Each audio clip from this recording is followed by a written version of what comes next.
Explosion du prix des mutuelles, la santé va coûter beaucoup plus cher en 2024. Se soigner va coûter beaucoup plus cher l'an prochain. Les tarifs des mutuelles vont flamber de 8,1% en moyenne en 2024, selon les prévisions de la Mutualité française publiées ce mardi 19 décembre. Soit une hausse des cotisations bien plus forte que celle appliquée en 2023, plus 4,7%.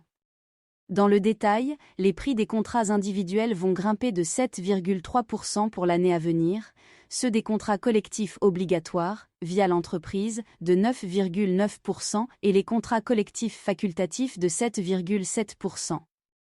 La hausse des tarifs est plus importante que les dernières années car l'évolution des dépenses de santé a été extrêmement dynamique en 2023, a justifié Éric Chenu, le président de la Mutualité française, lors d'un point presse.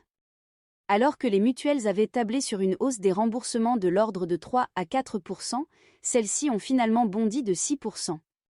Soins de ville, hôpitaux, médicaments et dispositifs médicaux. Les compteurs des dépenses de santé se sont affolés, notamment au premier semestre de 2023. Rien que sur les 4 premiers mois de l'année, les dépenses ont cru de 7,5% et cela nous inquiétait beaucoup, rapporte Éric Chenu, en rappelant que les mutuelles ont l'obligation d'être à équilibre et ne peuvent pas faire de déficit.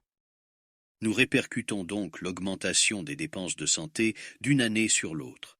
Nous refusons catégoriquement que le risque santé se finance sur les générations futures.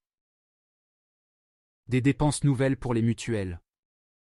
Outre l'explosion de la demande en soins, les mutuelles doivent assumer des dépenses nouvelles qui, in fine, se retrouvent sur la feuille de cotisation des Français. Parmi elles, la prise en charge des frais dentaires. Depuis le 1er octobre, l'assurance maladie ne prend plus en charge que 60% au lieu de 70% de ses soins, ce qui oblige les complémentaires santé à les couvrir à hauteur de 40% au lieu de 30%. Facture estimée par la Mutualité française, qui couvre 35 millions d'assurés, 500 millions d'euros par an. Même effet boomerang pour la revalorisation de 1,50 € de la consultation médicale, passé le 1er novembre de 25 à 26,50 € pour un médecin généraliste et de 30 à 31,50 € pour un spécialiste, remboursé à 70% par la Sécu et à 30% par les complémentaires santé. Une autre surprise fait quelque peu grincer des dents la Mutualité française, qui compte notamment dans ses rangs Harmonie Mutuelle, Malakoff Humanis, MGEN, Aesio ou Apicil, le succès du 100% santé ne faiblit pas. Entérinée fin 2018, cette réforme a progressivement instauré des paniers de soins sans reste à charge pour le patient dans le dentaire, l'auditif et l'optique.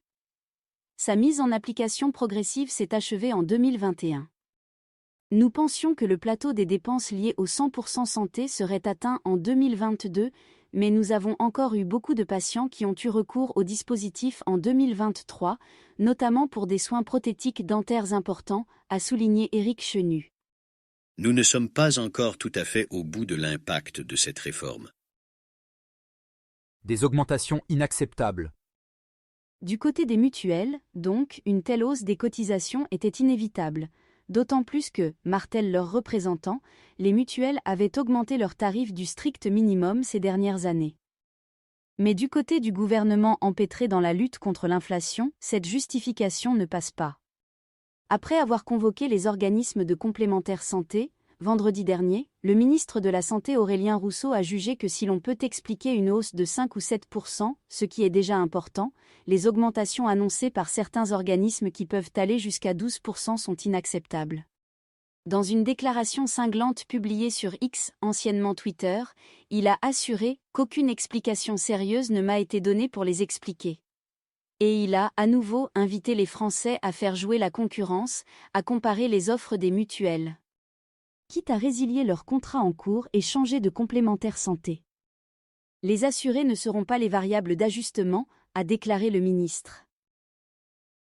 L'ombre du bras de fer sur les frais de gestion. Une passe d'armes qui n'est pas sans rappeler le bras de fer provoqué par Emmanuel Macron fin 2022, en pleine crise des Gilets jaunes. Le sujet ? Les frais de gestion des complémentaires santé qui, à force de déraper, se retrouvent, eux aussi, dans l'inflation des cotisations des ménages. Aussi, avant que le débat houleux ne se retrouve à nouveau sur la table, Éric Chenu prend-il les devants. Les mutuelles ont, défend-il, redistribué à leurs adhérents 81% de leurs cotisations en prestations santé cette année.